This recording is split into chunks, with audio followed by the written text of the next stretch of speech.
નમસ્કાર દર્શક મિત્રો,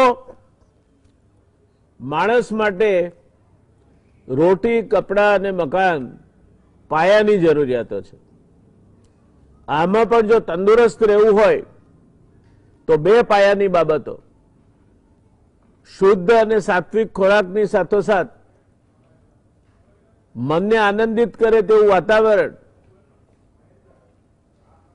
સરસ મજાનું પ્રદૂષણ વગરનું પર્યાવરણ અને બેઠાડું જિંદગીમાંથી બહાર કાઢે એવી શારીરિક પ્રવૃત્તિ અથવા વ્યાયામ. આપણે ખોરાકની વાત કરવાની છે આજે. એક જમાનો હતો જ્યારે ગામડાની અર્થવ્યવસ્થા, જેને બાર્ટર એટલે કે અદલ બદલની અર્થવ્યવસ્થા તરીકે ચાલતી. ખેડૂત અનાજ પકવે, સુથાર, લુહાર, વાળંદ, ચમાર એ પોતપોતાની વારસાગત કલાથી એની જરૂરિયાતો પૂરી પાડે. બદલામાં દર વર્ષે ખેડૂત જે પકવે એમાંથી એમને નક્કી કર્યા મુજબનું અનાજ આપે. ખેતરોમાં ઉગતા ચીલ, ડોડી, તાંદળજો એના કોઈ પૈસા આપવાના ના હોય. ચોમાસામાં કંકોડી ઉગી નીકળે અને વાડ પર પથરાઈ જાય, જે વીણે એના કંકોડા અથવા કંટોલા. તળાવમાં કમળ કાકડી ને જીતેલા મળે. ક્યારેક વીણી લીધા પછીનું સિંગોડાનું થોડું ઘણું વાવેતર પણ બાકી રહ્યું હોય તો સિંગોડા પણ મળે. આમે કોઈના ખેતરમાં દાળિયું આવ્યું હોય અને એકાદ ટંકનું શાક લઈ જાય તો પૈસા નહોતા લેવાતા. છાશ તો વેચાય જ નહીં, એ દેવનું ફૂલ કહેવાય. આ બધા જ ઉત્પાદનો કોઈ ભેળસેળ વગરના. વધારેમાં વધારે મોલો કે મસી આવ્યા હોય તો ગંધક છંટાય, પણ પછી આપણે ઉત્પાદન ઓછું કરીએ એટલે અનાજની તંગી રહે. ખેતરમાં છાણિયું ખાતર નખાય પણ પાક માપનો આવે. આપણે જેને ગ્રીન રિવોલ્યુશન એટલે કે હરિત ક્રાંતિ કહીએ છીએ તે ત્યારબાદ થઈ. આ હરિત ક્રાંતિનો પાયો હતો સુધારેલું બિયારણ, ટ્રેક્ટરથી માંડી થ્રેસર સુધીના ઓજારો, છાણિયા ખાતરને બદલે યુરિયા અને સુપરફોસ્ફેટ કે બીજા ખાતરો, મેલેથિયોન અને ફોસ્ફરસ આધારિત જંતુનાશક દવાઓ, વગર કામનું ઘાસ ન ઉકળે તે માટે વીડીસાઇડ, નહેરો અથવા ટ્યુબવેલ દ્વારા સિંચાઈ અને એ રીતે ખેડૂતને આકાશીયા ખેતીમાંથી મુક્તિ. આપણે 1951માં 5 કરોડ ટન અનાજ પેદા કરતા હતા, ત્યાંથી આજે 30 કરોડ સુધી પહોંચ્યા છીએ. અનાજ ક્ષેત્રે આજે આપણે સ્વાવલંબન મેળવીને અન્ન સુરક્ષા મેળવી છે, પણ પેલા કેમિકલ ખાતરોના બેફામ વપરાશે ખેતરની નિતાર શક્તિ ઓછી કરે છે અને એ કેમિકલના અવશેષોએ જમીનને તો પ્રદૂષિત કરી, પાણીને પ્રદૂષિત કર્યું, પણ છેક અનાજ સુધી એ અવશેષો પહોંચ્યા છે. પેલા પેસ્ટિસાઇડ અને વીડીસાઇડે તો દાટ વાળ્યો છે. ઘઉંમાં ઉગતા ચીલ કે શેઢે ઉગતા તાંદળજાને સાફ કરી નાખ્યા. લોહ તત્વ આપતા સરસ મજાના મફત મળતા શાકભાજી આપણે ગુમાવ્યા. બાહ્ય ભાગ પડતા ગયા, ખેતરો નાના થતા ગયા, એમ ધીરે ધીરે પેલી થુવરની વાડ અદ્રશ્ય થઈ ગઈ. થુવર અને ખરસાડી એ શબ્દકોશમાંના નામો બન્યા. સાથોસાથ એ વાડ પર ઉગતી ડોડી, કંકોડી, કરકચ, કુવેશ, વજ્રદંતી, બોડીઓ કે વિલાયતી ગોખરું, હાથિયા થોર પર આવતા લાલ ચટક પેટના રોગો પર અત્યંત ગુણકારી ફેંદુઆ, પીલુડા બધું ગયું. લીલા મરચાની આ સિઝન છે. એ મરચાં, ભીંડા, ટમેટા અથવા રવૈયા કે રીંગણ, કોબી, ફલાવર કે કાકડીને સડથી બચાવવા માટે જે ઝેરી દવાઓ છંટાય છે તે તમે જુઓ તો આ શાકને અડશો પણ નહીં. ગટરના ગંદા પાણીમાં અને નદીના પ્રદૂષિત વેણમાંથી પાણી મેળવીને ઉગતા પાલક, મૂળા, મેથી, ગાજર જેવા શાકભાજીમાં માત્ર કેમિકલ જ નથી હોતું, એમાં બીજા બેક્ટેરિયા જેવા સૂક્ષ્મજીવો પણ હોય છે. આપણે આ બધું પ્રેમથી ઝાપટીએ છીએ ત્યારે એમાં છુપાયેલા ઝેરનો આપણને ભાગ્યે જ ખ્યાલ આવે છે. ઘઉંમાં ગ્લુટોન આવે છે અને ચોખામાં આર્સેનિક. આ સ્થિતિમાં તમે જે ખાઓ છો તેના અવશેષો શરીરમાં ક્યાંક ને ક્યાંક રહી જાય છે. લીલા સલાડમાંથી શરીરમાં પ્રવેશેલ અતિ સૂક્ષ્મ ઈયળ જેવા જીવે લોહીમાં પ્રવેશ કર્યો, મગજમાં જઈને એને ફાવી ગયું એટલે ત્યાં માળો બાંધ્યો, રોકાણ કર્યું. ગુજરાત સરકારના આયુર્વેદિક વિભાગના પૂર્વ ડિરેક્ટરના દીકરાને એકાએક ચક્કર અને તાણ આવવા માંડ્યા. સીટી સ્કેન થકી સંશોધન કર્યું ત્યારે ખબર પડી કે મગજમાં વણનોતરો મહેમાન પેસી ગયો છે અને એનું કારણ પેલા લીલા સલાડ છે. ફ્લોરાઇડ કે નાઇટ્રેટ જેવા પાણી પાઈને જે અનાજ અથવા ઘાસ ઉછેરાય છે તેને કારણે શરીરમાં ફ્લોરાઇડ કે નાઇટ્રેટની માત્રા વધતા ઓછા અંતે દાખલ થાય છે, આર્સેનિક પણ દાખલ થાય છે. આ બધાને કારણે ફ્લોરોસિસ જેવા અનેક રોગ શરીરમાં પ્રવેશે છે, જેની કોઈ દવા નથી. ઢોર આ ખાય અથવા આવું પાણી પીવે તો ફ્લોરાઇડ દૂધ થકી પણ તમારા શરીરમાં પ્રવેશે. માણસના લોભની કોઈ માત્રા નથી, એટલે દૂધી જલ્દી મોટી થાય એ માટે હોર્મોન્સના ઇન્જેક્શન અપાય છે. ઢોર વધુ દૂધ આપે તે માટે પણ એફ્લિટોક્સિન નામના એક કેમિકલના ઇન્જેક્શન અપાય છે, અને પછી આપણે એ ચોખ્ખું દૂધ સ્વાસ્થ્યવર્ધક છે એમ સમજીને પીએ છીએ.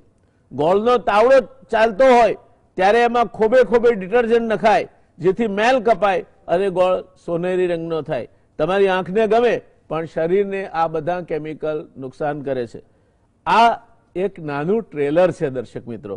આખું પિક્ચર તો એટલું બધું લાંબુ થાય કે ના પૂછો વાત. અને એટલે માત્ર અંદાજ આપવા ખાતર આ કેટલાક દાખલા અને વાતો કરી છે. આજની ચર્ચા આખી આ મુદ્દાઓની આજુબાજુ ગુમરાવાની છે. ત્યારે શરૂઆત કરીશું રોહિતભાઈ પ્રજાપતિથી. આપણી પેનલમાં આજે 3 વિશિષ્ટ નિષ્ણાતો આપણી સાથે જોડાવાના છે. પ્રોફેસર અનિલ ગુપ્તા સાહેબ IIM અમદાવાદ અને IIT મુંબઈના વિઝિટિંગ ફેકલ્ટી છે, ઓર્ગેનિક ફાર્મિંગ માટે કામ કરે છે. ગુપ્તા સાહેબની ઓળખ ગુજરાત સમાચાર ટેલિવિઝનના દર્શકોને આપવાની જરૂર નથી. ડોક્ટર જયેશભાઈ પરમાર પણ એ રીતે ગુજરાત સમાચાર ટેલિવિઝનના દર્શકો માટે જાણીતું નામ છે. વિભાગીય નાયબ નિયામક આયુષ વિભાગ, અધિક્ષક અખંડાનંદ આયુર્વેદિક હોસ્પિટલ અને પંચકર્મના નિષ્ણાત ડોક્ટર જયેશભાઈ આયુર્વેદિક ચિકિત્સા પદ્ધતિ ઉપર ખૂબ જેને કહેવાય એ માહિર છે અને સારી એવી હથોટી ધરાવે છે. રોહિતભાઈ પ્રજાપતિ પર્યાવરણવિદ છે. સમગ્ર રાજ્યમાં ખાસ કરીને મધ્ય ગુજરાતમાં પ્રદૂષણ સામે અનેક મોરચે લડત ચલાવી રહ્યા છે. અને પર્યાવરણ સાથે જોડાયેલી વાત એટલે આપણે ઓર્ગેનિક ખેતી, અને ઓર્ગેનિક ખેતીની ચર્ચા કરવાની હોય તો મને લાગે છે કે રોહિતભાઈ શરૂઆત આપનાથી કરીએ તો એ વધારે યોગ્ય રહેશે. શરૂઆત રોહિતભાઈ પ્રજાપતિથી કરીશું. દર્શક મિત્રો, રોહિતભાઈ, મારે આપને પૂછવું છે કે આજની ખેતી વધારે ઉત્પાદન લેવાની લાયમાં અનેક હાનિકારક તત્વો વાપરે છે, જેને કારણે આપણા ખોરાકમાં હાનિકારક કેમિકલ તેમજ સૂક્ષ્મજીવોનું પ્રમાણ વધતું જાય છે. ત્યારે ઓર્ગેનિક ખેતી અને ખોરાકને જીવનશૈલીનો ભાગ કેવી રીતે બનાવી શકાય? મને લાગે છે કે એક આપણે સ્પષ્ટ વાત કરીએ કે જંતુના પ્રવેશ અને કેમિકલનો પ્રવેશ, એ જો આપણે વાત જોઈએ તો હવે એ બાબતમાં વિવાદ એટલા માટે નથી રહ્યો કે સરકારના પોતાના રિપોર્ટ અને ઘણા બધા રિપોર્ટમાં સ્પષ્ટ બહાર આવ્યું છે કે જંતુનાશકો ખોરાકમાં મળ્યા છે. એ પછી ઘઉં હોઈ શકે, ચોખા હોઈ શકે, શાકભાજી હોઈ શકે, ફ્રૂટ હોઈ શકે. એટલે હવે એ ચર્ચાનો મુદ્દો જે પહેલા હતો 10 વર્ષ પહેલા કે લોકો અમારા જેવાની ટીકા કરતા હતા કે તમે લોકોને ભડકાવો છો, ડરાવો છો, તો હવે એ વાતનો સ્વીકાર થયો છે કે મોટા પાયા પર જંતુનાશકો વપરાય છે, કેમિકલ ફર્ટિલાઇઝર વપરાય છે. એને કારણે એનો પ્રવેશ અનાજમાં અને શાકભાજીમાં થઈ ચૂક્યો છે અને એને કારણે ગંભીર આરોગ્યના પ્રશ્નો થાય છે. હું બીજી વાત કરું કે આ જે જંતુનાશકો છે એનું ખાલી એક જ ઉદાહરણ લઈએ, એન્ડોસલ્ફાનનું, કે જેની શરૂઆત થઈ હતી કાજુ પર. કેરળમાં હેલિકોપ્ટરથી એન્ડોસલ્ફાન નખાતો હતો અને તે વખતે એને લઈને મુદ્દો ઉઠેલો. અને એટલે આ એક જંતુનાશકનું ઉદાહરણ આપું છું. હવે ઘણા જંતુનાશકો છે જેના ઉદાહરણ આપી શકાય. તો તે વખતે એક જે કંપનીઓ બનાવતી હતી એને અમારા મિત્રો પર ને અમારા જેવા ઘણા પર એવો આક્ષેપ કરેલો કે તમે એન્ડોસલ્ફાનને બદનામ કરો છો, જંતુનાશકોને બદનામ કરો છો અને તમે વિકાસ વિરોધી છો.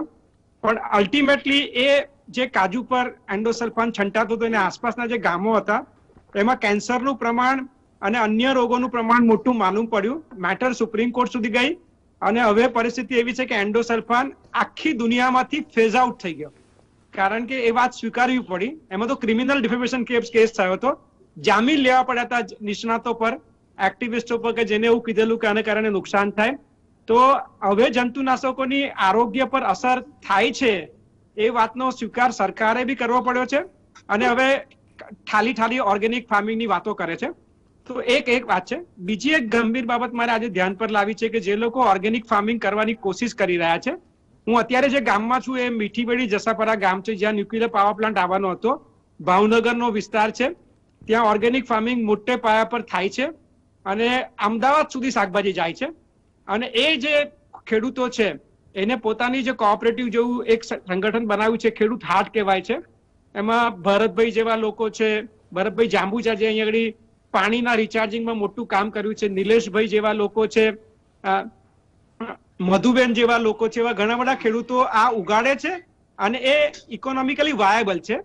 એમાં ખેડૂતોને ફાયદો પણ છે ને આરોગ્યના પ્રશ્ન જે છે, જે લોકો આ શાકભાજી ખાય છે એને ખબર પડે છે કે આપણે સ્પાયરનનો મસાલો હોય કે મને મસાલાના નામ નથી આવડતા, હું ભલે ભણ્યો ગણ્યો શહેરમાં અને પરદેશ બી જાઉં છું, પણ મને આ કંપનીઓના નામ નથી આવડતા. તો એ જે મસાલા નાખવા પડે છે શાકભાજીમાં, ટામેટામાં ટેસ્ટ નથી રહ્યો, કોબીજમાં ટેસ્ટ નથી રહ્યો, શાકભાજીમાં ટેસ્ટ નથી રહ્યો, આપણી બાજરીમાં ટેસ્ટ નથી રહ્યો, અને આપણે ટેસ્ટ આર્ટિફિશિયલી બહારથી મસાલાના રૂપે કુદરતી મસાલા આદુ મરચા લસણ નાખીએ બરાબર, પણ એ સિવાય બી જે મસાલા નાખવા પડે છે એનું મુખ્ય કારણ છે કે એક તો એમાં મૂળ તત્વો નથી રહ્યા, એટલે આપણને વિટામિનોની બોટલો દવામાં મળે છે, અને બીજું કે અલગ અલગ પ્રકારના મસાલા મળે છે. પણ એથી એક ગંભીર બાબત છે કે જે લોકો ઓર્ગેનિક ફાર્મિંગનું કામ કરી રહ્યા છે, સજીવ ખેતીનું, એ ખેડૂતોને સૌથી મોટો પ્રશ્ન સામનો અત્યારે કરવો પડે છે ગુજરાતમાં કે જમીનનું પાણી પ્રદૂષિત થઈ ગયું છે. લાલ કલરનું પાણી છે. હું તમને ઉદાહરણ કહું તો સરીગામથી શરૂ કરીએ તો સરીગામ, વાપી, આગળ આવીએ તો અતુલ, એનાથી આગળ આવીએ તો સુરત, હજીરા, એનાથી આગળ આવીએ તો પાનોલી, ઝઘડિયા, અંકલેશ્વર, વડોદરા, પાદરાની આસપાસનો વિસ્તાર, એનાથી આગળ આવીએ તો વટવા, ઓઢવ, નારોલ, એનાથી આગળ જઈએ તો અલંગવાડો વિસ્તાર, એનાથી આગળ જઈએ તો આપણે જેતપુરનો વિસ્તાર, મોરબીનો વિસ્તાર. તો આ બધા વિસ્તારોમાં પરિસ્થિતિ બહુ જ ગંભીર છે. જો લોકો જંતુનાશક ના પણ વાપરે અને કેમિકલ ફર્ટિલાઇઝર ના પણ વાપરે તો આ વિસ્તારમાં ઘણા બધા ઓર્ગેનિક ફાર્મરો એવા છે કે જે પોતાની વસ્તુ ઓર્ગેનિક ફાર્મિંગના નામે વેચતા હતા, હવે નથી વેચતા, કારણ કે એમને ખબર છે કે લાલ પાણી અથવા જે પાણી ગંભીર રીતે પ્રદૂષિત છે જમીનની નીચે, એનાથી એમને ખેતી કરવી પડે છે. એટલે એ જંતુ અને એક અભ્યાસ કહી દઉં ક્વિકલી, જે ગૂગલ પર સર્ચ કરાય. ડોક્ટર અવિનેશ શર્મા જે ગુજરાત પોલ્યુશન કંટ્રોલ બોર્ડમાં કામ કરે છે, એમને વડોદરાના પાદરા વિસ્તારમાં લાલ પાણીને કારણે થતી ખેતી અથવા લોકો મજબૂર છે એ ખેતીમાં શાકભાજીમાં કેટલા મોટા પાયા પર જંતુનાશકો સિવાય હેવી મેટલ છે. એટલે હવે તો ઓર્ગેનિક ખેતીને પણ ખતરો ઉભો થયો છે. એટલે મારી દ્રષ્ટિએ આપણે જેટલું બગાડી શકીએ એના કરતા ભયંકર કક્ષાનું બગાડી ચૂક્યા છે. અને એક છેલ્લું ઉદાહરણ કહી દઉં કે કેન્સરની જે વાત કરતા હતા દારૂ અને તમાકુના સંદર્ભમાં, આજે મારી પાસે એવા ઉદાહરણ છે કે જે લોકો સાત્વિક ખોરાક ખાય છે. હું એક ઉદાહરણ મારા ઘરનું આપું તો ડોક્ટર તૃપ્તિ શાહ જે મારા જીવન સાથી છે, જેમનો સાત્વિક ખોરાક, અમે ઓર્ગેનિક ખાનારા લોકો છે, અમે ખાસ પ્રકારની કાળજીઓ રાખીએ છીએ, એલોપેથી દવાના નથી ખાતા અને નેચરોપેથીમાં માનીએ છીએ. એમને કેન્સર થયો હતો અને એ 26/5/2016 રોજ કેન્સરથી ગુજરી ગયા. અને આવા કેન્સરના ઘણા પેશન્ટ છે કે જે બધી રીતે વ્યવસ્થિત હોય પણ એવા લોકોને પણ ગંભીર રોગ થઈ રહ્યા છે. અને એનું મુખ્ય કારણ કહું તો એ ખાવામાં ઝેર ગયું છે. અને આ જે ખાવામાં ઝેર ગયું છે અને હવે તો પાણીમાં ઝેર છે. ગાય અને ભેંસ જે ચારો ખાય છે એ લાલ પાણીનો છે. વડોદરામાં તો ગાયો પણ લાલ પાણી પીએ છે, ભેંસ પણ લાલ પાણી છે. એટલે મારી દ્રષ્ટિએ જયનારાયણભાઈએ બહુ જ સારું માળખું બાંધ્યું છે અને મને લાગે છે કે સૌએ સમજી જવાની જરૂર છે. કારણ કે આપણે શાકભાજી ધોવાના મશીન પર આવીને ઉભા છે. લોકો એડ બતાવે છે પણ આ મશીનથી જંતુનાશક જે શાકભાજીની ઉપર હોય, ફળની ઉપર હોય, એ કદાચ કાઢી શકે, કદાચ, પણ એની અંદર જે જંતુનાશકોનો કેમિકલ છે તે કાઢવા બહુ અઘરા છે. અને દવા આપણા ઘરમાં ઘર પેસી ગઈ છે અને એનો આધાર કાર્ડ તો નીકળી જ ગયું છે. એટલે મારી દ્રષ્ટિએ બહુ ગંભીર પરિસ્થિતિ છે. ધન્યવાદ રોહિતભાઈ. હું ફરી પાછો આપની પાસે આવીશ, પણ મારે કંઈક હકારાત્મક સાંભળવું છે. શું કરવું જોઈએ? આ પરિસ્થિતિ આપે વર્ણન કરી ખરેખર ગંભીર છે, થથરાવી દે તેવી છે, પણ આપણે વાત કરવી છે કંઈક હકારાત્मक. गुप्ता साहब आपसे जानना चाह रहा हूं मैं कि आप तो ये हमारे लुप्त हो रहे व्यंजन और उनको कैसे तैयार किए जाते हैं, उनको आपने अपने जीवन का मिशन बनाया है ऑर्गेनिक फार्मिंग के साथ भी आपका नाता काफी समय से जुड़ा है।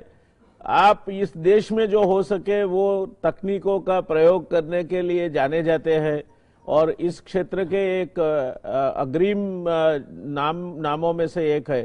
तो क्या मानते हैं आप, ये ऑर्गेनिक फार्मिंग या ऑर्गेनिक फार्म प्रोडक्ट्स जिनकी हम बात कर रहे हैं, ये सिर्फ एक मैं कहूंगा जुमला है या वास्तविकता में हम इसे बदल सकते हैं, और बदलना है तो क्या करना चाहिए?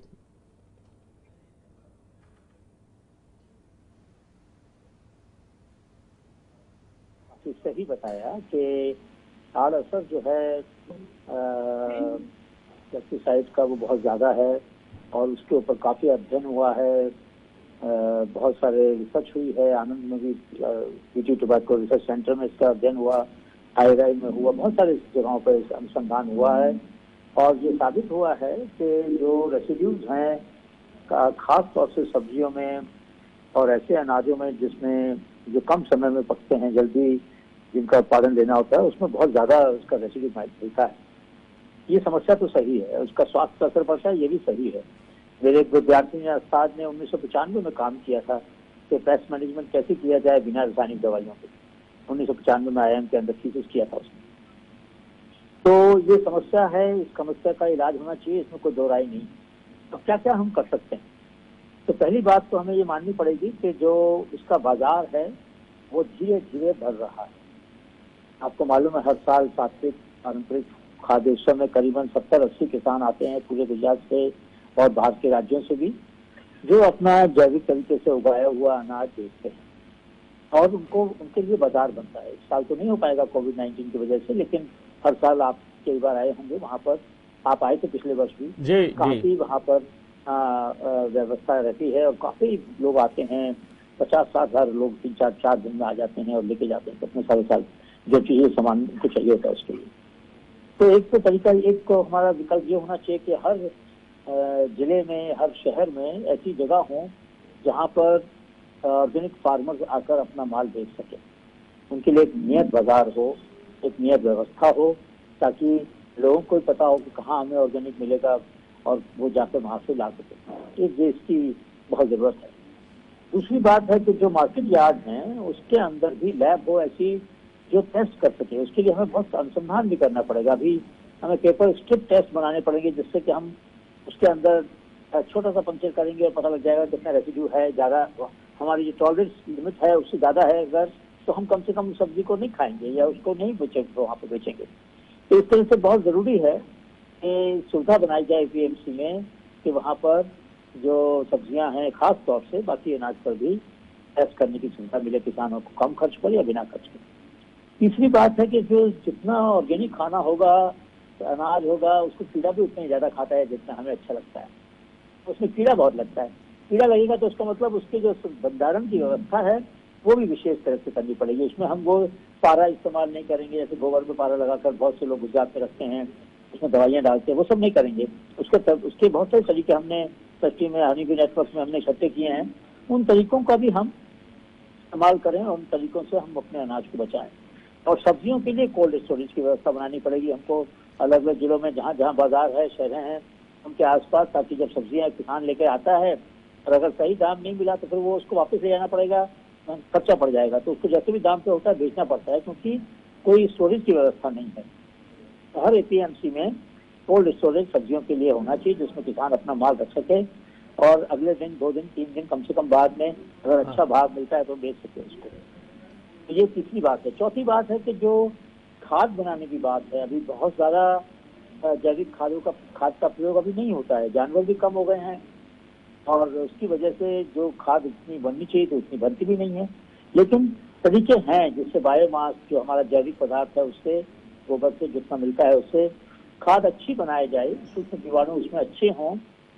अलग अलग तरीकों का ट्रायल होना चाहिए, अलग अलग तरह की जमीन पर, अलग अलग तरह की आबोहवा में, अलग अलग तरह के बायो जो जैविक पदार्थ है उनके हिसाब से अलग तरह की खाद बनेगी। एक ही तरीका सब जगह नहीं चलता है। कोई भी व्यक्ति कहे कि मेरा एक फार्मूला है, इस फार्मूले से सारे गुजरात में, सारे भारत में जैविक खेती का आंदोलन चल सकता है, तो मैं नहीं मानता। ये वैज्ञानिक बात नहीं है। इसका आग्रह कोई भी करे, वो किसी भी स्थान पर हो, लेकिन ये वैज्ञानिक बात नहीं है। वैज्ञानिक तो ये कहता है कि हमें स्थिति विशेष के अनुसार, भूमि विशेष के अनुसार, एग्रोक्लाइमेटिक जोन के हिसाब से पद्धतियां बनानी पड़ेंगी, और इसमें एग्रीकल्चर यूनिवर्सिटीज का बहुत बड़ा योगदान रहेगा। अभी तो ऑर्गेनिक खेती के लिए भी यूनिवर्सिटी बन रही है, उनका भी योगदान रहेगा। इस काम को आगे बढ़ाना पड़ेगा। चौथी बात है कि जो जानवर हैं वो भी अटैक ज्यादा करते हैं ऑर्गेनिक खेती के ऊपर, तो इलेक्ट्रिकल फेंसिंग की जहां जहां पर जरूरत है, हालांकि बिना जानवरों को नुकसान पहुंचाए, उसके भी बात हमें आगे बढ़ानी पड़ेगी। अब एक और खास बात है कि जब हम दवाइयों का प्रयोग नहीं करते हैं, हर्बिसाइड का प्रयोग नहीं करते हैं, तो निंदामण भी बहुत होते हैं। तो अभी तक क्या रहा कि जो बड़ी बड़ी मशीनें थी, ट्रैक्टर है, यंत्र हैं, उनका बहुत इस्तेमाल हुआ, लेकिन छोटे यंत्र से, छोटे वीडर हैं। अभी हमारे साथी हैं पिखौर में भरत भाई, अमन भाई के बेटे, उन्होंने सोलर वीडर बनाया, मतलब सौर ऊर्जा से चलने वाला निंदामण निकालने का यंत्र। अब ऐसे यंत्रों पर सब्सिडी होनी चाहिए, ऐसे यंत्रों का प्रसार होना चाहिए। छोटे किसान तो बड़े बड़े यंत्र नहीं ले सकते हैं, लेकिन निंदामण के लिए, निंदामण निकालने के लिए भी जो छोटे यंत्र हैं उन पर छूट मिलनी चाहिए। तभी उनके ऊपर बहुत ज्यादा ध्यान सरकार का नहीं आया है, लेकिन मुझे पूरा विश्वास है कि अब ये इस कार्यक्रम के माध्यम से जो भी हमारे साथी नीति निर्माता या मंत्री उसको देख रहे हैं, वो इस बारे में ध्यान देंगे कि किस तरह से छोटी मशीनों को प्रस्तुत किया जाए। उससे लेबर प्रोडक्टिविटी बढ़ेगी, जो मजदूर है उसकी उत्पादकता बढ़ेगी, तो उसकी मजदूरी बढ़ेगी, उसकी मजदूरी बढ़ेगी तो वो और अच्छा काम करेंगे और उनका जीवन भी अच्छा चलेगा। छोटे किसान भी काफी मजदूरी भी करते हैं, खेती भी छोटे छोटे खेतों में करते हैं, उनके लिए भी बहुत जरूरी है। पांचवी बात है कि सॉइल रीमिनरलाइजेशन, भूमि के अंदर सूक्ष्म तत्वों की बहुत कमी हो गई है। अब एक तरीके से बैंक का खाता है, आप उसमें पैसा निकालते रहिए और पैसा जमा मत करिए, तो ओवरड्राफ्ट हो जाएगा ना। हमारी जमीन अभी ओवरड्राफ्ट हो चुकी है, हमने सूक्ष्म तत्व बहुत ज्यादा निकाल लिए, इतना उत्पादन बढ़ा पिछले साल, पिछले 3-4 दशकों में, तो वो उत्पादन ऐसे ही बढ़ा कि उसने जमीन की जो उर्वरा शक्ति थी उसका इस्तेमाल कर लिया। वो जब सूक्ष्म तत्व कम है तो वो सूक्ष्म तत्व अनाज जो उगाते हैं, सब्जियां उगाते हैं, उनमें भी तक कम होते हैं, और उनमें कम होते हैं तो हमारे शरीर में भी कम होते हैं। तो सबसे पहला सूक्ष्म तत्व जो कम हुआ वो जिंक था, मॉलिब्डेनम है, कहीं कहीं पर बोरोन है। अब जो बहुत ज्यादा आर्थराइटिस की प्रॉब्लम है, इसके ऊपर मेरी शोध हुआ था, मैंने वर्ल्ड फूड कांग्रेस में भी इसको बताया था कि अफ्रीका में उन लोगों ने बताया कि जिन क्षेत्रों में, जिन गाँव में दर्द की, जोड़ों के दर्द की, कब्जियत की बीमारी ज्यादा थी, वहाँ पर उन्होंने फर्क पाया। जो जहाँ पर कम थी उन गाँव के अंदर, जहाँ कम थी वहाँ पर देसी मक्का खाते थे, जहाँ ज्यादा था जोड़ों का दर्द, आर्थराइटिस ज्यादा था, वहाँ हाइब्रिड मिल्क खाते थे। अब उसका फर्क इतना है कि जो बोरोन है उसकी बड़ी भूमिका है दर्द के अंदर। तो जो देसी मक्का है वो 4 गुना ज्यादा बोरोन उसमें मिलता है जो हाइब्रिड मिल्क है उसके मुकाबले। तो अब इस तरह की बातें जो हैं, जमीन में जब तक तो कम हो जाएंगे तो निश्चय ही उससे हमारी स्वास्थ्य पर असर पड़ रहा है और पड़ेगा। और जो जैसे बात की उन्होंने कैंसर की, और भी बहुत सी बीमारियां हो सकती हैं। तो हमें जो जमीन का नक्शा है उसके ऊपर ध्यान देना पड़ेगा। और अंतिम बात कहूंगा एग्रो बायोडाइवर्सिटी, यानी कि जैविक विविधता। हम अगर एक ही तरह की फसलें लगाएंगे जो कम, जिनकी जड़ें गहरी नहीं है, तो जो तत्व जमीन के गहरी सतह पर हैं और जो हल्की ऊंची सतह पर हैं, उन दोनों को हमें फसलों को मिलाना पड़ेगा। डीप रूट और लाइट शैलो रूट, मतलब कि गहरी जड़ वाली, लंबी जड़ वाली और कम जड़ वाली, दोनों का फसल चक्र बनाना पड़ेगा। उनको हमें निश्चित फसल में लगाना पड़ेगा, इंटरक्रॉपिंग करनी पड़ेगी, तभी जमीन का स्वास्थ्य अच्छा रहेगा। अंततः जैविक खेती के लिए जमीन का स्वास्थ्य, फसल का स्वास्थ्य, जानवरों का स्वास्थ्य और हमारा स्वास्थ्य, ये चारों स्वास्थ्य को संबंधित कर रखना पड़ेगा। हमने इसके बारे में शोध किया, मैं आगे इसके बारे में बताऊंगा आपको। सर जी जरूर, मैं लौट के आपके पास आऊंगा। आपने काफी विवरण किया ये जो मुद्दे हैं उनका, मगर मैं चाहूंगा कि हमारे दर्शक मित्रों को आप जरा ठीक से समझाएं कि ये ऑर्गेनिक फार्मिंग है क्या और कहाँ हो सकती है, कहाँ नहीं हो सकती है, और कौन कौन सी चीजें ऑर्गेनिक फार्मिंग के जरिए बाजार में आ सकती है, और बाजार में मैं अगर ग्राहक हूं तो मुझे कैसे पता चलेगा कि ये ऑर्गेनिक फार्मिंग की ही प्रोडक्ट है। ये चीजों पे जरा आप अगले आपके टर्न में थोड़ा विवरण करके मार्गदर्शन करें तो मैं मानता हूं कि अच्छा रहेगा और इससे समझ भी बढ़ेगी हमारी। तो દર્શક મિત્રો, મૂળ વાત એ છે કે આ જે ઓર્ગેનિક ફાર્મિંગની આપણે વાત કરીએ છીએ, જેમાં ખાતર, રસાયણો, આ બધું જે કંઈ કેમિકલ છે તે વાપર્યા સિવાય અને જમીનમાં પણ એના અંશો હોય તો એને બને તેટલા પાણી કે જમીનને પણ એનાથી જાળવીને જે ઉત્પાદનો થાય એમાં એક મોટામાં મોટો પ્રશ્ન એ આવે છે કે આપણે જ્યારે જંતુનાશકો નથી વાપરતા અથવા ઘઉંમાં પહેલા પારાના થેપલા મૂકતા હતા એવું નથી કરતા ત્યારે એ ઘઉં કે અનાજ વહેલું સડી જાય છે અને ફળ અથવા તો શાકભાજી છે એમાં કીડો પડે છે. આ બંને બાબતોની ચિંતા છે. એના ઉપાયો પણ ગૌમૂત્ર અને છાશ છાંટીને કેટલીક જગ્યાએ કરેલા છે. મારો પોતાનો અનુભવ કહું તો મારા પોતાના ખેતરમાં વર્ષે દાડે અમે 5.5 થી 6 લાખ રૂપિયાના ઉધઈ માટેના કેમિકલ્સ વાપરતા હતા. અમે નક્કી કર્યું કે નથી વાપરવું, પોસાતું નથી ને વાપરવું પણ નથી.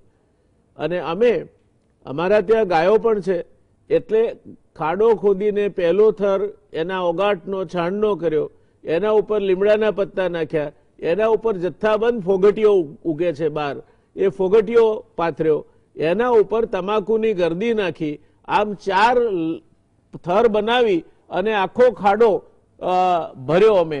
અને એ ખાતર અમે ખેતરમાં વાપરવાનું શરૂ કર્યું છે. આજે તમે નહીં માનો, વર્ષે દાડે 6 લાખ રૂપિયા એ સમય આજથી 10 વર્ષ પહેલા અમને ખર્ચો થતો હતો ઉધઈ માટેના જંતુનાશકોનો. આજે અમે એક પણ પૈસો આ દવા માટે ખર્ચતા નથી. કુદરતી સંસાધનોનો ઉપયોગ કરી અને ખેતરમાંથી ઉધઈને અમે વિદાય આપી છે. રસ્તા છે, રસ્તા નથી એવું નહીં, એ માટેની તૈયારી જોઈએ. અને ખેતીવાડી વિભાગમાં જે એક્સટેન્શન વિભાગ છે જેનું કામ છે ખેડૂતોમાં આ પ્રકારનું જ્ઞાન પ્રેરવાનું, એ વિભાગની સક્રિયતા જોઈએ. કેટલાક ખેડૂત આગેવાનોની પણ આ લોકમત ઉભો કરવા માટે ખેડૂતોને એમાં દોરવા માટેની સક્રિયતા જોઈએ. દર્શક મિત્રો, રોકાઈશું આપણે એક નાનકડા કમર્શિયલ બ્રેક માટે અને એ પછી સીધા જઈશું જયેશભાઈ પાસે. એમની પાસેથી કેટલીક વાતો જાણવી છે. જઈશું જયેશભાઈ પાસે એક નાનકડા કમર્શિયલ બ્રેક. નમસ્કાર દર્શક મિત્રો, બ્રેક બાદ ફરી એકવાર આ રસપ્રદ ચર્ચામાં આપનું સ્વાગત છે. ચર્ચા આપણે કરી રહ્યા હતા જે રાસાયણિક અવશેષો, સૂક્ષ્મજીવો, આ બધી અશુદ્ધિઓ આપણે ખોરાકના માધ્યમથી પેટમાં પધરાવીએ છીએ અને એને કારણે ઊભી થતી તકલીફોની અને એના સામે ઓર્ગેનિક ખેતી એટલે જેમાં આ પ્રકારનું પાણીમાં પણ રાસાયણિક અવશેષો હોય તે ન વપરાય, જમીનમાં ના હોય અવશેષો, તે પ્રકારની જમીનમાં થતી કુદરતી ખેતી અને એના જે ઉત્પાદનો છે તે અંગેની જઈશું આપણે હવે જયેશભાઈ પાસે. જયેશભાઈ, આપે અમને એવું સમજાવવાનું છે કે આહારમાં શું કાળજી રાખવી. ઓર્ગેનિક ખેતી એ સાચી વસ્તુ છે, પણ એ જ્યારે થાય ત્યારે આજના યુગમાં જીનેટિકલી મોડિફાઈડ બિયારણ અને એ જીનેટિકલી મોડિફાઈડ કપાસિયામાંથી કાઢેલું તેલ આપણે ખાઈએ છીએ. મેલેથિયોનથી માંડીને ઓર્ગેનોફોસ્ફરસ કમ્પાઉન્ડ સુધી અનેક પ્રકારની જંતુનાશક દવાના અવશેષો પેટમાં ધરબાય છે. આજીનો મોટો જેવા હાનિકારક દ્રવ્યોમાંથી બનાવેલો ખોરાક આપણને ચટાકેદાર લાગે છે. ઉકળી ઉકળીને કાળું થઈ ગયું હોય તેવા તેલમાં તળાતા દાળવડા અને દુધેશ્વર કે અન્ય જગ્યાએ ચાલતી કેટલીક ફેક્ટરીઓમાં ઊભા રહેવું પણ ન ગમે તેવા વાતાવરણમાં બનતી પાણીપુરીથી માંડીને અન્ય પ્રકારની મીઠાઈઓ આપણે પ્રેમથી જમીએ છીએ. આ દિશામાં કંઈક વિચાર કરતા થવાય એ માટે આપને પ્રશ્ન કર્યો છે. આયુર્વેદ એવું કહે છે કે ઓકી દાંતણ જે કરે, નરડા હરડે ખાય, દૂધે વાળું જે કરે તે ઘેર વૈદ ન જાય. જમવાની પદ્ધતિ બાબતે પણ એવું કહેવાય છે કે ખોરાક પીવો અને પાણી ચાવો. ભોજન કરતા શરૂઆતમાં નહીં પણ મધ્ય જળ એટલે કે વચ્ચે પાણી પીવો અને ભોજનાંતે તક્રમ એટલે કે જમવાને અંતે મોળી છાશ પીવો. હળેનું સેવન કરો, કારણ કે યસ ગૃહે નાસ્તિ માતા તસ્ય માતા હરિતકી. આ બધું પોષણક્ષમ અને પથ્યદાયક આહાર સાથે જોડીને આપ કંઈક સમજાવો કે આજની આ પરિસ્થિતિ જેમાં આપણે જાત જાતના કેમિકલ્સ, જાત જાતના બીજા રાસાયણિક પદાર્થો અને જીવજંતુઓ પેટમાં ઠાલવીએ છીએ, ત્યારે શું કાળજી રાખીએ તો આમાંથી બચી શકાય? ચોક્કસ સાહેબ, તમે બહુ સારું કીધું. અત્યારે આ સમય છે ને ટેસ્ટ વર્સિસ બેસ્ટની લડાઈનો છે અને એમાં બેટલ ટેસ્ટ જીતે છે પણ જીવન આપણું હારે છે. ત્યારે આ ચોક્કસ એવું કહી શકાય કે અત્યારનો સમય સ્વાદિષ્ટ ભોજન કરતા પૌષ્ટિક ભોજન લેવાનો, પૌષ્ટિકતાને મહત્વ આપવાનો એ આપણે આવી ગયો છે. કારણ કે માણસ છે એ પર્યાવરણ છે, તો આપણા શરીરના સ્વાસ્થ્ય માટે પર્યાવરણ, હવા, પાણી અને ખોરાક આ બધા બહુ મહત્વના ઘટકો છે. ત્યારે ખાસ કરીને આપણે પર્યાવરણ અને ભગવાને આવેલી પ્રકૃતિના ઘટકોનો ભરપૂર પ્રમાણમાં ઉપયોગ કર્યો, પણ એની જાળવણી ન કરી ત્યારે આ પ્રશ્ન ઉપસ્થિત થયો છે. અને ત્યારે હવે એવું આપણે આરોગવા જઈ રહ્યા છીએ, ત્યારે આપણે હંમેશા બીમાર પડીએ. હવે બીમાર ન પડીએ એ માટે સૌથી મોટી વાત, અગાઉ પણ આપણે ઘણા બધા એપિસોડમાં ચર્ચા કરી કે દરેક માણસે પોતાના અગ્નિને જાણવો જોઈએ. અને તમે કીધું ને કે જમતા જમતા પાણી પીવું, જમીને છેલ્લે તક્ર પીવી, એમ ભોજન પૂર્વે આદ્રકની પણ આપણે અગાઉ વાત કરી દીધી છે. કારણ કે સૌથી પહેલી વાત, હાલના સમયમાં સવારમાંથી ઉઠીને માણસ સાંજ સુધી જે કાંઈ હવા લે તો એ પણ દૂષિત, પાણી પીવે તો એ પણ દૂષિત, ખોરાક ખાય તો એ પણ દૂષિત.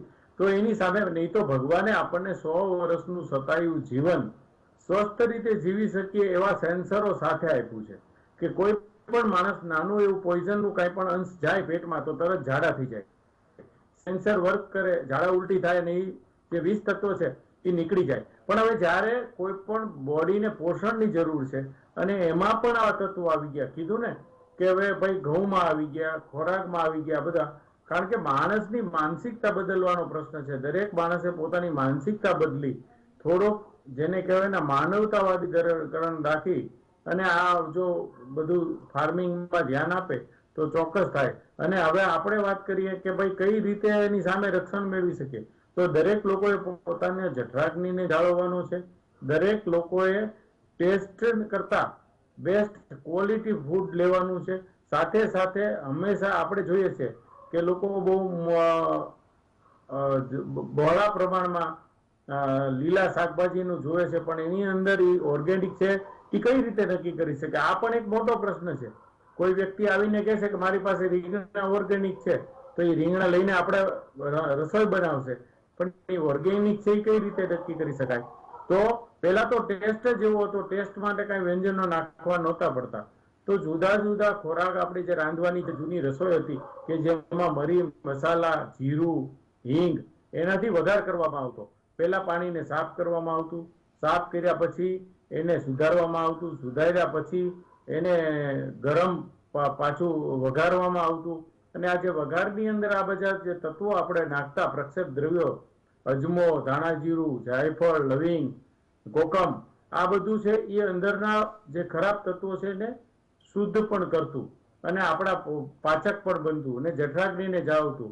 હવેનો સમય એવો આવી ગયો છે કે આપણે બને ત્યાં સુધી અત્યારે પુષ્કળ પ્રમાણમાં પેસ્ટિસાઇડ વપરાય છે દરેક વસ્તુની અંદર, અને એની તરત થતી અસરોમાં જોઈએ તો માથાનો દુખાવો થાય, ચામડીના રોગો થાય, ઝાડા થાય, ઉલટી થાય, પેટમાં અલ્સર થાય, આંખની તકલીફો થાય. લાંબા ગાળે આપણે જોયું કે વિવિધ પ્રકારના, સાહેબે કીધું, ગુપ્તા સાહેબે, વિવિધ પ્રકારના કેન્સરો, લીવરના રોગો, આંતરડાના રોગો, લોહીની ઉણપ વગેરે થાય. આ ઉપરાંત ગર્ભની અંદર પણ કોઈ ગર્ભવતી સ્ત્રી પણ જયારે આ આરોગ્ય છે ત્યારે એના ગર્ભની અંદર પણ દૂષિત તત્વો ઊભું થાય અને ગર્ભને દૂષિત કરે.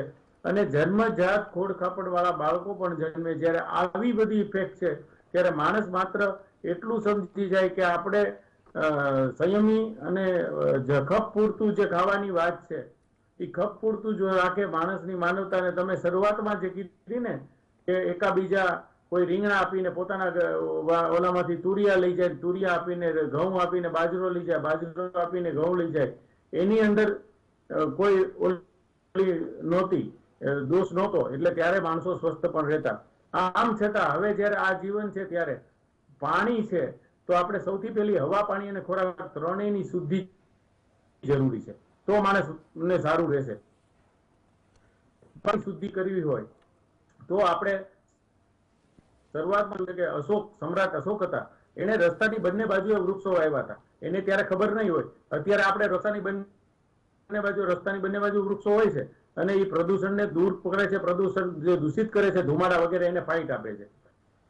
એવી રીતે પાણી છે તો પાણીની અંદર ફટકડી, ઉકાળેલું પાણી પીવું, 1 ભાગ ઉકાળવો, 2 ભાગ ઉકાળવો, ઋતુ અનુસાર ઉકાળવાના છે.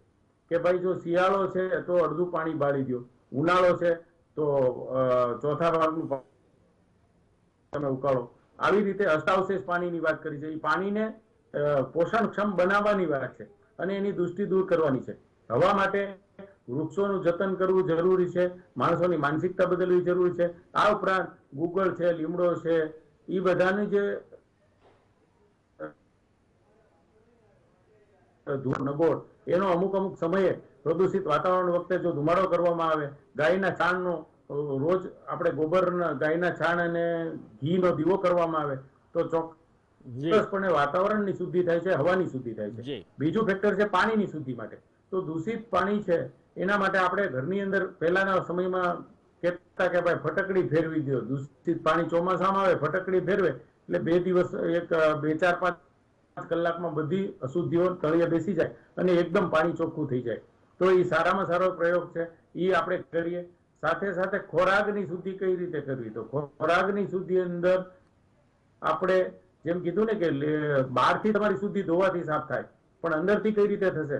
તો અંદરથી શુદ્ધિ કરવા માટે એને કાપી અને આપણો જે પાક વિધિ હતી, શાકની પાક વિધિ હતી, એ પણ એક પ્રક્રિયા જ હતી કે એનો જે રસો બનાવતા. હવે અત્યારે શું થયું છે કે કુકરની અંદર બનાવે છે તો બહુ ઝડપથી એ રસોઈ રંધાઈ જાય છે. જ્યારે ઓલું પાક વિધિ પ્રમાણે જે શાક આપણે ન કરતા કે માટલામાં શાક બનાવતા એ પ્રમાણે કરીએ તો એની તમામ શુદ્ધિઓ દૂર થાય છે, ઓરિજિનલ સત્વ આપણને મળે છે. આ સાથે આપણે જો બને ત્યાં સુધી લઘુ પાચ્ય ખોરાકો આ સમયમાં લઈએ તો ચોક્કસપણે ફાયદો થાય. અને આ જે ફ્રૂટ્સ છે, માની લો કે ફ્રૂટની અંદર પણ અત્યારે પેસ્ટિસાઇડ એને વધારે પડતો લેવા માટે થઈ ગયું છે, તો ફ્રૂટ પણ જો નેચરલ રીતે માણસને મળે તો જ બચી શકે. બાકી તમામ જગ્યાએથી અત્યારે સવારમાં ઉઠે ત્યાંથી સાંજ સુધી તમામ 20 તત્વોનો જ આવિષ્કાર થઈ રહ્યો છે. સાહેબે કીધું કે દૂધની અંદર પણ ઓક્સિટોસિન ઇન્જેક્શન આપી અને દૂધની વધારે ઉત્પાદન કરી અને એ દૂધ માણસના શરીરમાં જાય છે. તો આના માટે એક શરીરમાં રહેલા વાત, પિત્ત અને કફ દોષો છે એની સમતુલા આપણે જાળવીએ. એના માટે જરૂરી ઇમ્યુનિટી મોડ્યુલેટર આપણે ગળો છે, ધાણા છે, રક્તચંદન છે, એવા ઔષધો લઈએ. સાથે સાથે નળના હરડેની તમે જે વાત કરી તો નિયમિત. હવે શું થશે કે આવા દૂષિત ખોરાક ખાવાથી માણસનું પાચન તંત્ર બગડે છે. પાચન તંત્ર બગડે છે એટલે પચતું નથી, એટલે દૂષિત તત્વો શરીરમાં જમા થાય અને જુદા જુદા વિકૃતિ કરે. એટલે રોજ એક વસ્તુની દરેક માણસને 100 માંથી 90 ને અત્યારે જરૂર પડે છે કે પેટ સાફ નથી આવતું. તો પેટ સાફ નથી આવતું એના માટે જે નેચરલ આપણા છે, હરડે છે, બેર આમળા છે, એનું ત્રિફળાનું ચૂર્ણ છે, એવું લે. સાથે ઉકાળેલું પાણી પીવે. હવે બીજી વાત કે ઓઇલેસ છે, એસિડ અને બેઝ જે આપણા શરીરમાં બેલેન્સ રહે તો સમાન રહે. તો ટોપરાનું તેલ આપણે પહેલાના સમયમાં શું હતું કે અઠવાડિયાની અંદર કોઈ વ્યક્તિની માનતા હોય તો એવું બધું પણ હવે લગભગ બંધ થઈ ગયું છે. જેથી કરીને ટોપરાના તેલનો પણ ઉપયોગ જો થાય, કરવામાં આવે અને એનો સારી રીતે ખોરાકમાં પણ ઉપયોગ કરવામાં આવે તો ચોક્કસપણે જે આ પેસ્ટિસાઇડથી શરીરનો પિત્તનું વર્ધન થાય છે અને વિવિધ પ્રકારના રોગો જે થાય છે એમાં આપણને ચોક્કસપણે ફાયદો થાય. એટલે મારો ચોક્કસ છે કે તલના તેલનો ઉપયોગ કરે, ટોપરાના તેલનો ઉપયોગ કરે. સાથે સાથે આપણા દેશી જે છે જુવાર છે, બાજરો છે, એ બધાનું નેચરલી જે આપણને મળે છે એનો ઉપયોગ કરે તો ચોક્કસપણે આમાંથી આપણે બચી શકીએ. સરસ જયેશભાઈ, આપે ખૂબ સરસ માહિતી આપી. રોહિતભાઈ, હવે આપણે વાત કરવી છે પિન પોઇન્ટેડ કે ઓર્ગેનિક ખેતી ઉતાર ઓછો આપે છે, એના કારણે ઓર્ગેનિક ઉત્પાદનો સામાન્ય માણસને ન પોસાય એવા ભાવે વેચાય છે. આ પરિસ્થિતિ બદલવી હોય તો શું કરવું, અને આ ઓર્ગેનિકને કઈ રીતે આપણે ઓળખવી, કઈ રીતે કે આ ઓર્ગેનિક છે આ પ્રોડક્ટ? દુકાનવાળો કે છે માટે અથવા ખેડૂત કે છે માટે?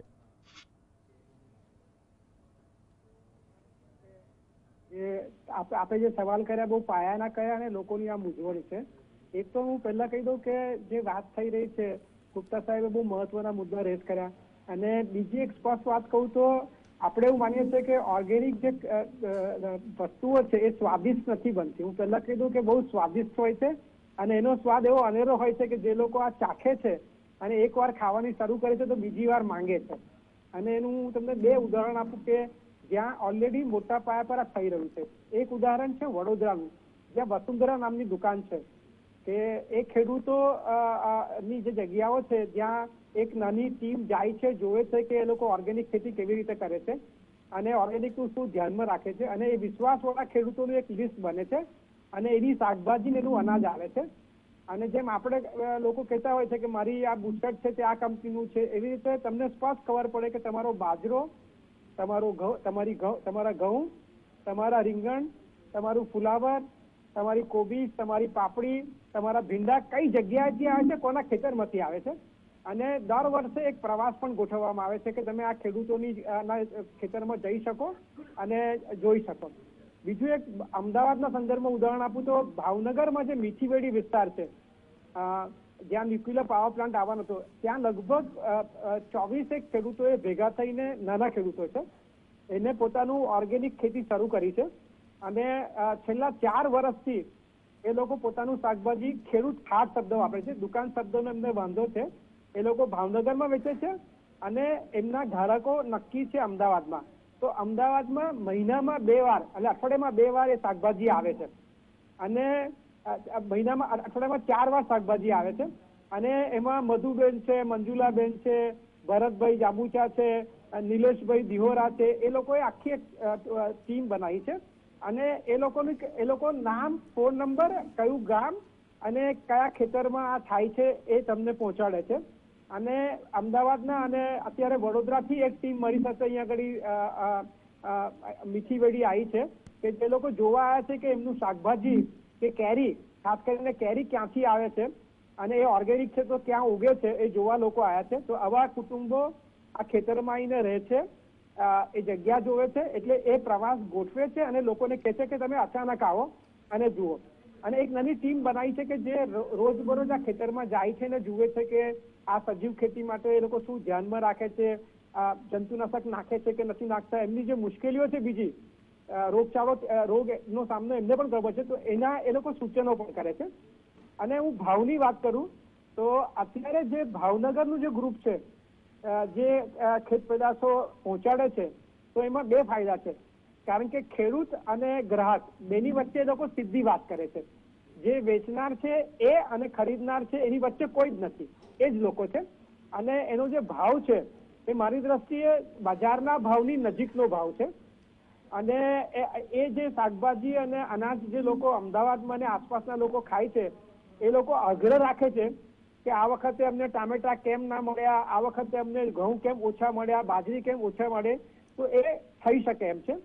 અને હું આપને કહી દઉં કે કેરીની વાત કરું તો કેરી અહીંયાથી ઓર્ગેનિક જાય છે, તો એમને 1 વર્ષ સુધી પોતાની કેરીનો જે રસ છે એને ટીનમાં પેક પણ કર્યો, એટલે અંદર ખાસ પ્રકારના પ્રિઝર્વેટિવ નાખ્યા વગર, અને 9 મહિના સુધી ચેક કર્યું કે એમાં જંતુનાશકો છે કે નહીં કેરીના રસમાં, અથવા કેરીના એમાં વડોદરામાં એક લેબોરેટરી છે GIDC મકરપુરામાં, અને એમાં એની ગુણવત્તામાં ફરક પડે છે કે નહીં. તો એ લોકો ટેસ્ટ પણ કરે છે.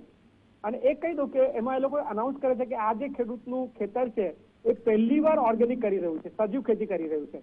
કારણ કે પહેલી વારનો જે પાક છે તો જમીનમાં ઓલરેડી ઝેર હોય છે, પણ એ સ્પષ્ટ કહે છે કે અત્યારે જે ભીંડા આવ્યા છે એ પહેલી વારની સજીવ ખેતીના ભીંડા છે, અથવા ઘઉં છે અથવા બાજરી છે. પછી લખે છે કે આ બીજી વારનું છે, આ ત્રીજી વારનું છે, આ 3 વર્ષ. અને સર્ટિફિકેટ જે સરકારનું છે એ પણ એ લોકો લે છે. પણ એમને એવું માનવું છે કે સરકારનું સર્ટિફિકેટ પૂરતું નથી. એમને ખબર છે કે સરકાર સર્ટિફિકેટ કેવી રીતે આપે છે, પણ એ લોકો ઈચ્છે છે કે દાખલા તરીકે મારી તમે વડીલ બેઠા છે કે જે ઓર્ગેનિક ફાર્મર અમિત ગુપ્તાજી, તો એવા ઘણા એક્સપર્ટ લોકો છે કે જે લોકો ઈચ્છે છે કે એક્સપર્ટ અમારા વિસ્તારમાં આવે અને જુએ. રોહિતભાઈ સોરી આપને રોકું છું કારણ કે સમયની મર્યાદા છે, મારે છેલ્લી 5 મિનિટ ગુપ્તા સાહેબને આપવી છે. દર્શક મિત્રો, એક વાત રોહિતભાઈએ જે કહી એ ખૂબ આનંદ પ્રમાણે એવી છે કે વડોદરામાં અને અમદાવાદમાં આ ઓર્ગેનિક ઉત્પાદનો મળે છે અને એની એક સપ્લાય ચેન છે. અને બીજું કે વચેટિયા નથી, એમણે સીધા તમને ખેડૂતથી ગ્રાહકને વેચવાના હોય છે, એટલે બહુ મોંઘા નથી પડતા. આ પ્રયોગ કરવા જેવો છે અને એ પ્રયોગના આધારે જે અનુભવ થાય તેના આધારે આગળ વધી શકાય. એટલે આજે રોહિતભાઈ તમારી પાસેથી એક સારી વાત જાણવા એ મળી કે આ ઓર્ગેનિક ખેતીના ઉત્પાદનો અમદાવાદમાં અને વડોદરામાં મેળવી શકાય છે. મને વિશ્વાસ છે સુરતમાં પણ આ પ્રકારની કોઈ વ્યવસ્થા હશે. गुप्ता साहब, अब आखिरी जो बात है, ये सब सुनने के बाद मैं आपके पास आना चाहूँगा। आप ये सब मुद्दों को बहुत ध्यान से सुन रहे थे, तो आपका क्या कहना है? ऑर्गेनिक जो खेती है, ऑर्गेनिक प्रोडक्ट्स है, उसका भविष्य तो अच्छा ही है, मगर मार्केट और प्रोडक्शन दोनों का मिसमैच न हो जाए और वाजिब भाव पे ये सब चीजें मिले, तो क्या करना चाहिए उसके लिए? तो कम समय में जल्दी से मैं बताना चाहूंगा। एक तो ये है कि हमें अलग अलग क्षेत्रों में, मैंने पहले भी कहा, मैं दोहराऊंगा इस बात को, अलग अलग क्षेत्रों में किसानों के खेत पर प्रयोग की दृष्टि से हमें मूल्यांकन करना होगा ऑर्गेनिक और नॉन ऑर्गेनिक कल्टीवेशन का। किसानों को ये बताना होगा कि ऑर्गेनिक से न केवल दाम थोड़ा ज्यादा मिलेगा बल्कि खर्चा भी कम होगा। और इसके लिए हमारे पास ज्ञान कोश है, सृष्टि में भी और ज्ञान में भी हमने डेटाबेस बनाए हैं जो मुफ्त हैं, जिसके लिए कोई खर्चा नहीं करना है, कोई पासवर्ड नहीं चाहिए। srishti.org/WHA, ज्ञान grid grassroot innovation database grid.undp.org.in, अभी 27 नवंबर को इसको लॉन्च किया। इसमें ऐसी प्रैक्टिसेस हैं जो किसानों ने पैदा की हैं। एक जगह का किसान जिसने बिना रासायनिक तत्वों के खेती में अपने कीड़ों की रोकथाम की, अपना उत्पादन बढ़ाया, उस अनुभव को दूसरे क्षेत्र के किसान इस्तेमाल करें, इसका प्रयोग करें। पहले प्रयोग करके अगर असर मिलता है तो उसको आगे बढ़ा दें। एक तो ये बात है कहने की, इसके लिए बहुत बड़े सहयोग की आवश्यकता है। अभी हमारा जो कृषि विस्तारण विभाग है उसने उतना ध्यान नहीं दिया, हमारी यूनिवर्सिटीज में भी और ज्यादा रिसर्च की आवश्यकता है। दूसरी बात है कि जो एक मूवमेंट चला बहुत सालों से, पश्चिम के देशों में भी चला, कंज्यूमर सपोर्टेड एग्रीकल्चर, यानी कि जो ग्राहक है वो ऑर्गेनिक एग्रीकल्चर का सहायक बने। तो वहाँ क्या होता था, और जैसे हमारे यहाँ भी क्या होना चाहिए कि प्रमाणीकरण के लिए ग्राहकों को भी जाना चाहिए ऑर्गेनिक किसानों के पास विजिट करने के लिए, देखने के लिए। खाली किसान जाएंगे एक दूसरे के खेत पे, वो तो हम करते हैं।